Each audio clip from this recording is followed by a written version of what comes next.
Hi everybody, I'm playing against DevOfTime in a 10+5 game. My name is Sean, I'm from South Africa, and I'm going to play a game, analyze it afterwards, and hopefully we can learn something from it. Remember to like and subscribe to my channel. My channel is shauncronwright. Hope you guys enjoy. Okay, so white is playing the Queen's Gambit, exchange variation, because it captured on d5.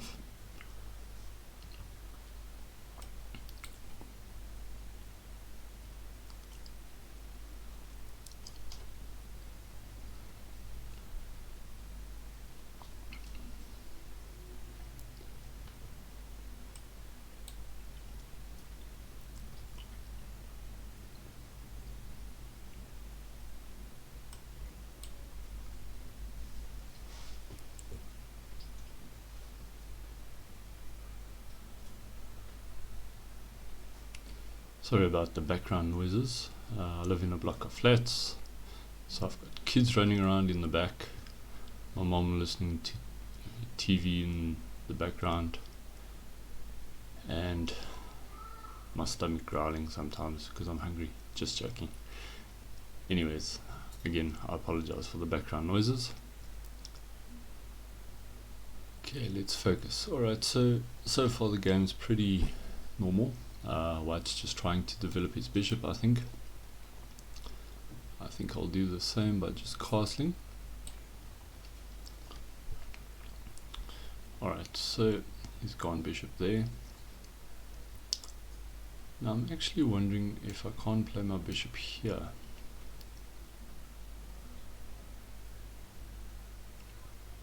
To pin the knight to the queen.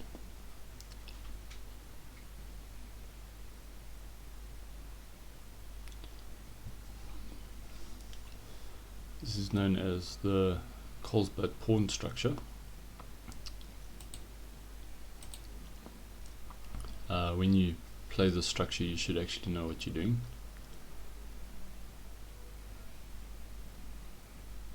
So white's normal ideas here is to do a minority attack by moving his pawns up the board and then playing b5 to try and weaken my structure. My goal, I think, is to play in the center and on the king side. I think I'll start off with knight d7.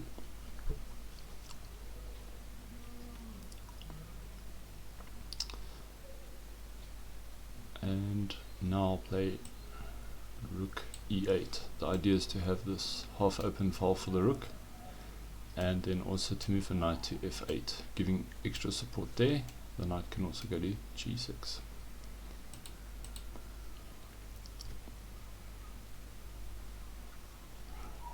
Well, this is going to be very disappointing. There's a little note that says my opponent left the game. You can claim victory in 50 something seconds.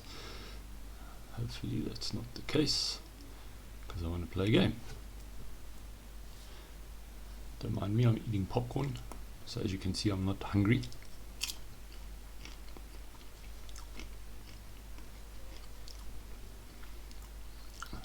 Maybe my opponent was so scared of my Colesberg structure that he decided to run away. Looks like he's back.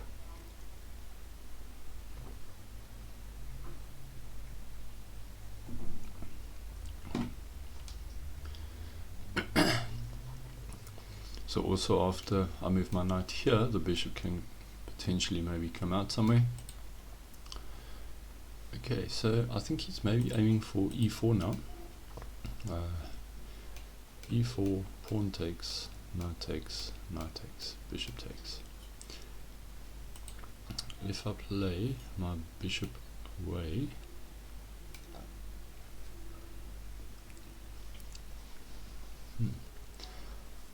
maybe I should allow him to have the isolated queen pawn.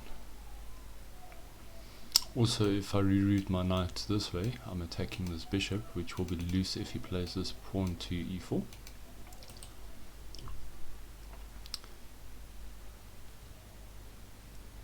I think maybe in the beginning I should have played my bishop to d6 a little bit sooner to try and trade off his bishop.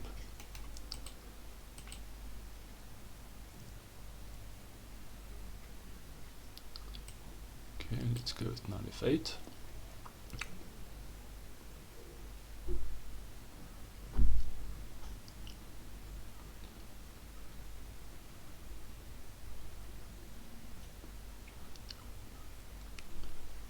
So when I play and my opponent makes a move, normally I think, alright, so he's just moved there, what's his plan?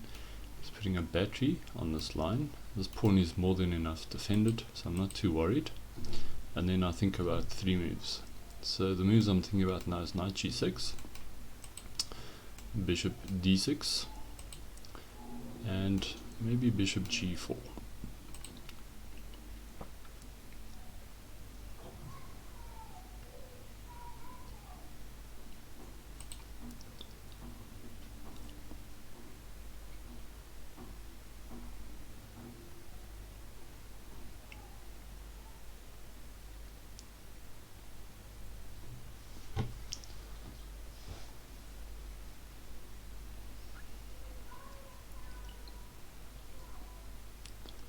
Okay, so if I play bishop d6, he'll probably play knight e5, which I'm not too keen on.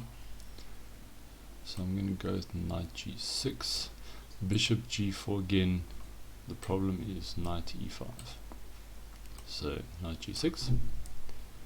Okay, so he moves his bishop. Okay, here I can get that bishop by moving my knight here. I think that might be the way to go. And get the 2 bishops.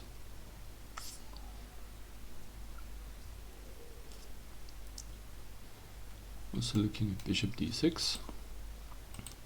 I'd like to put my knight on e4, because then when the knight captures, if I could recapture attacking the bishop and the knight, it would be good. But I don't have enough pieces defending that square.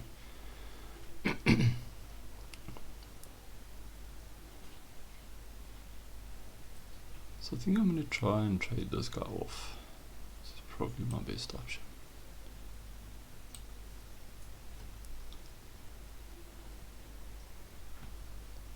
Spending quite a bit of time explaining the moves, so hopefully I don't lose in time scramble. Now the only problem is if I capture this bishop and he captures with the pawn, then my knight's got nowhere where it can go. I could always play g6, which would block this line, and then if he does play this g4 move, my knight can fall back here. So I think I'm going to go with this.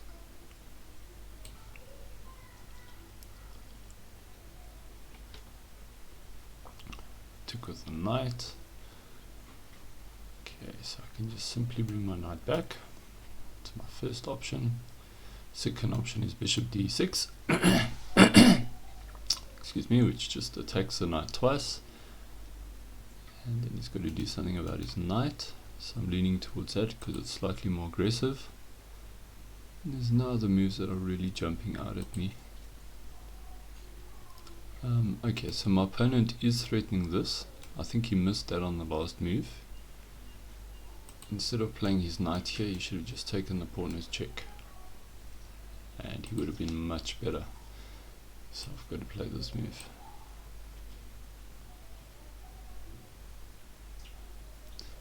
I think my opponent's just playing very, very fast, try and put me under time pressure. Should be fine, even if I get really low. It's 10 minutes plus 5 seconds per move, as long as I make moves quickly. I'll just obviously stop speaking a lot more.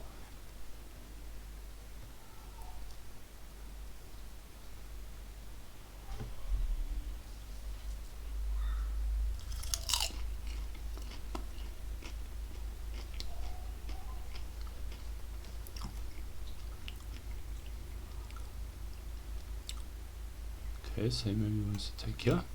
Not too worried about that. So I've got pawn takes.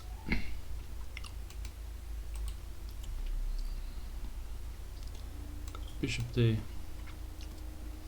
So good g6. Let's quickly have a look here. Kind of want to keep this line closed, but it's not possible right now. Pawn takes e4, knight takes e4, knight takes e4, bishop takes e4, g6. It's one option. Knight takes, pawn takes, bishop takes, g6. Bishop d6, pawn takes, and it opens up. Pawn takes.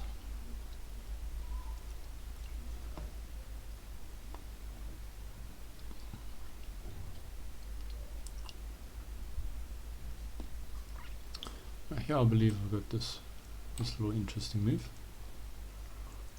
The idea is if he takes, I take with the bishop, which he did. And now if a knight takes, queen takes. Pre-move that one.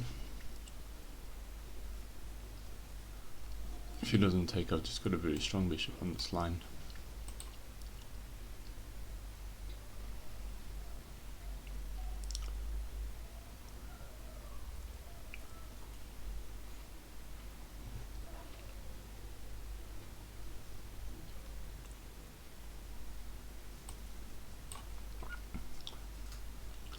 Pinning the knight to the rook.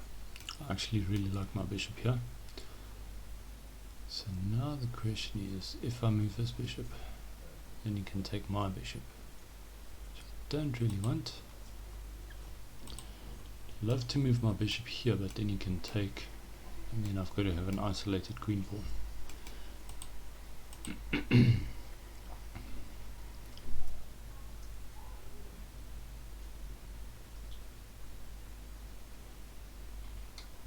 Which surprisingly I think I'm going to do. So I can open up this line to his queen. This is my idea.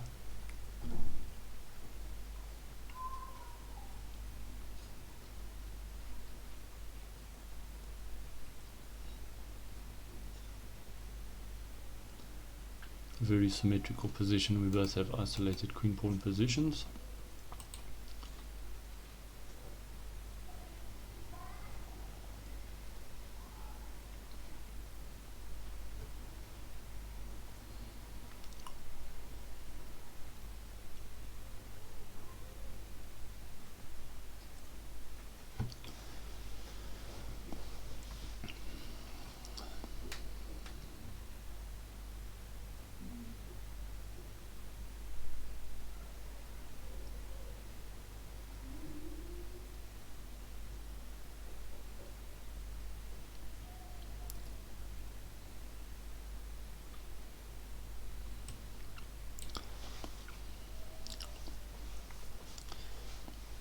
Okay, simply putting the rook on the open file.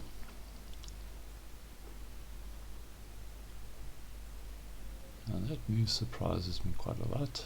So opens up a line to his king. So he's got to be a little bit careful.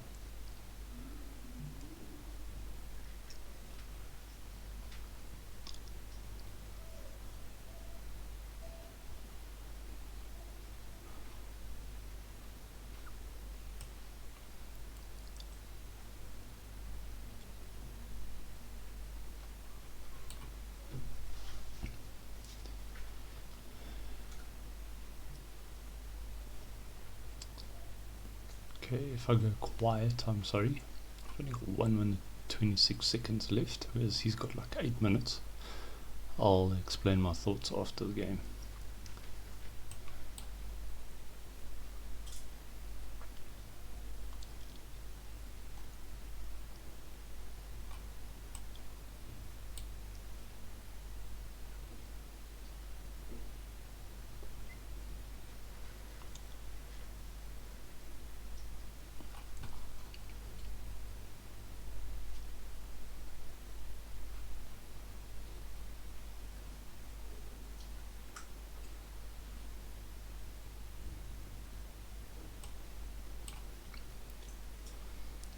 Nice little fork. That's what happens when he tries to just play quickly and win on time. Thanks for the game.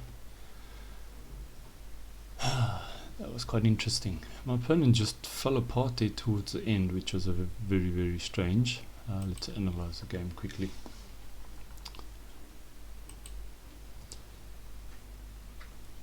Okay, so he went d4, I went d5, c4, the start of the Queen's Gambit.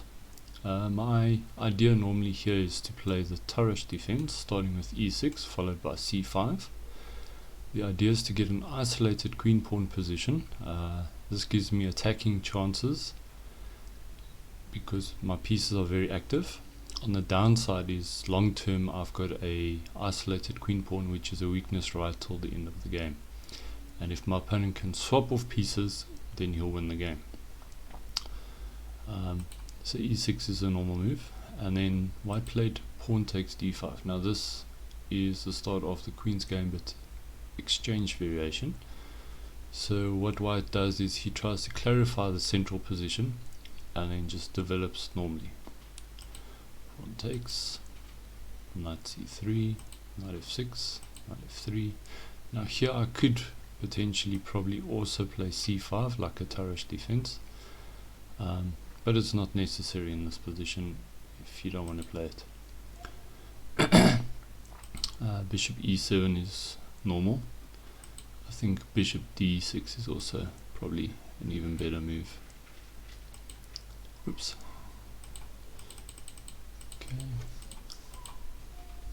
So after bishop e7, bishop f4.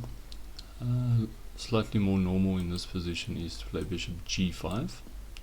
This puts a bit more pressure on this pawn. Okay, bishop f4, c6. This just stops the knight from going there, cements my pawn in the center. e3. Now here, most of the games they play bishop f5, so that might be an improvement on my side.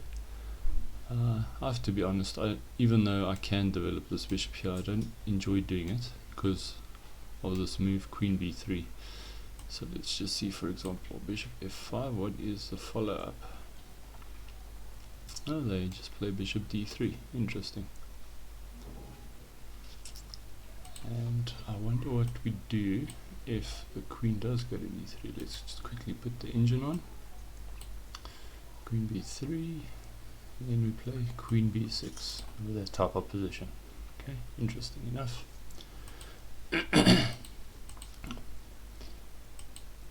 Okay, so in the future maybe I'll play this instead of castle, slightly more active. Bishop d3, knight b7, best move, castle, rook e8. Now here rook e1 was a very strange move. I thought he was aiming for e4. It's not a normal idea here. Like I said, white's plan should be to create an a minority attack with the moves b4, a4 and then b5. White normally starts that by moving his rook here, and then he plays b4, then he plays a4 and then b5. That's why this is one of the moves. h3 is also one of the moves, simply because then this bishop has got squares to move back when I try and do these tricks with knight h5. Queen c2, also, as you saw in the game, standard move because it attacks this pawn and the queen is on this half open file. Okay, knight e5 is also a great move, just putting a piece in the center. And rook c1, also just putting a rook on a half open file. So those were all really good options for white. White played rook e1. Okay, and that's where the theory ends. I played rook, knight f8, queen c2, knight g6, bishop g3, knight h5, like I said, going after the bishop, bishop e5. Now I played knight takes e5. This is actually a very bad move on my part. Because here my opponent can simply play bishop takes h7 check, That in a sense is actually not too bad, because let's say for example bishop takes h7, king moves. When he captures on e5, then I'd play g6, and again he'd have to sop off his bishop for a couple of pawns to try and get his bishop safe. I think this would have been great for white. We'll put the engine on that just now. So I think my move knight e5 was very, very bad, probably losing. He played knight takes, which is also I think just as good as bishop takes h7. Knight f6, just defending this pawn on h7. e4, now he goes for e4. I really wanted to keep this line close, but it's not possible here. If I do nothing, he's just going to take, and if I take, it just opens up that line. So bishop e6, pawn takes, bishop takes. I thought here he should play knight takes d5, so queen takes d5, and he could maybe try even g4 after that, with the idea of playing g5, taking the knight so he can take on h7. Rook ad1, bishop b4, a3, and this position I considered taking there. The problem is that when he recaptures, he's got c4 ideas and then d5, and then it chases away this good bishop of mine. So bishop d6, the downside is that allows me to have an isolated queen pawn. I know I said in the beginning of the game that's what I was aiming for, but not quite in this position. There's too many pieces off. I want more pieces on the board when I've got the isolated queen pawn position. So pawn takes, queen d2. However, this is not so bad because white also has an isolated queen pawn and you can't attack it from the front. So rook c8, f4. This move was very weakening for his king. It happened to lose him the game, but I also just think he was playing very fast at this moment, which was his biggest downfall. So queen b6, I'm just threatening this pawn.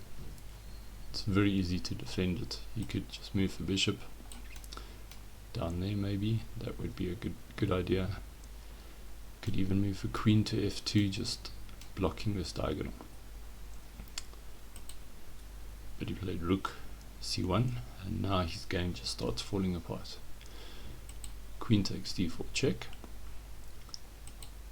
king moves.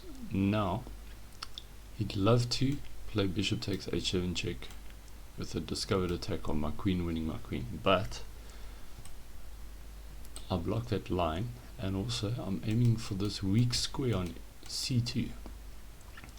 I don't know if any of you guys have ever seen the smothered mate checkmate.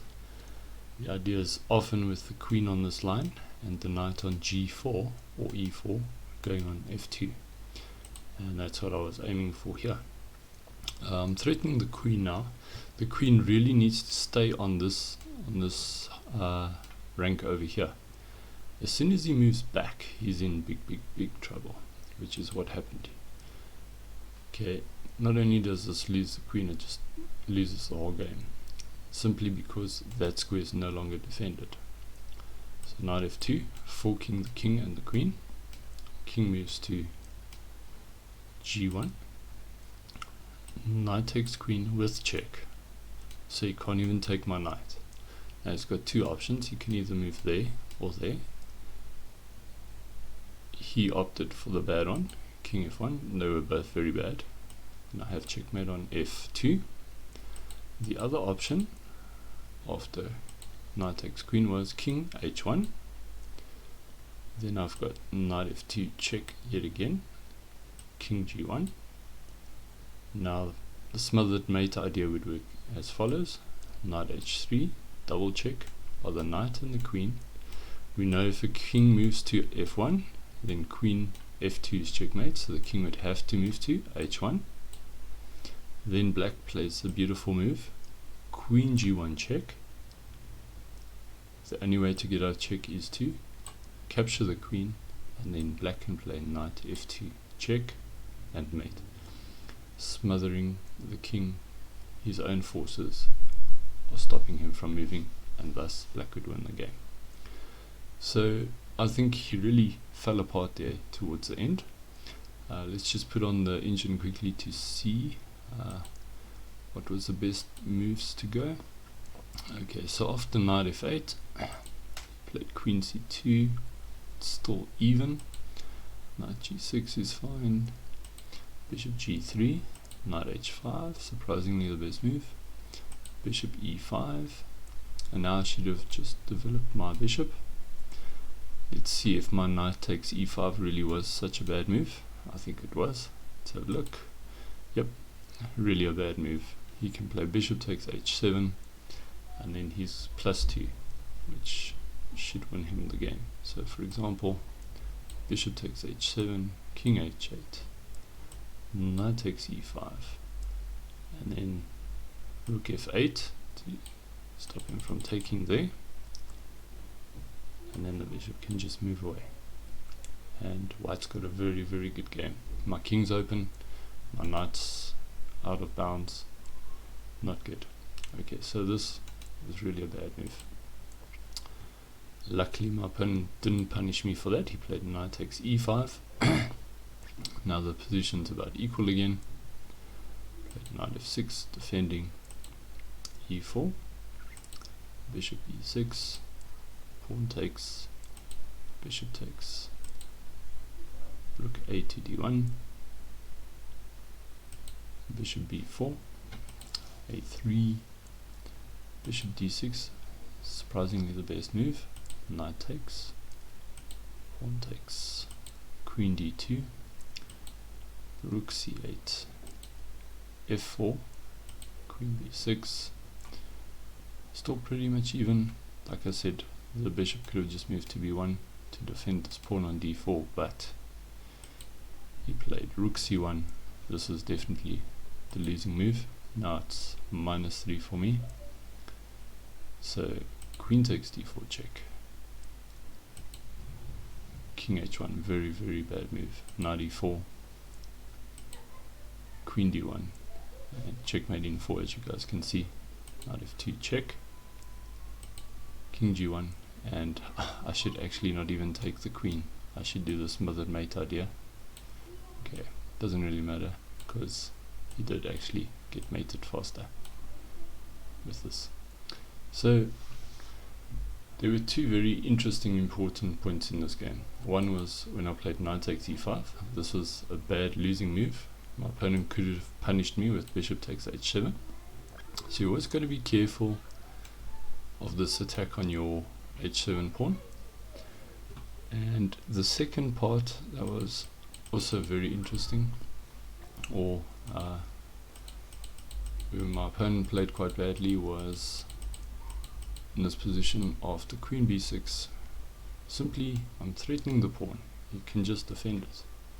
Instead he played rook there, and then I win the pawn. Even here, he could have played a little bit better, but black's winning after queen takes d4 check. I hope you guys enjoyed that.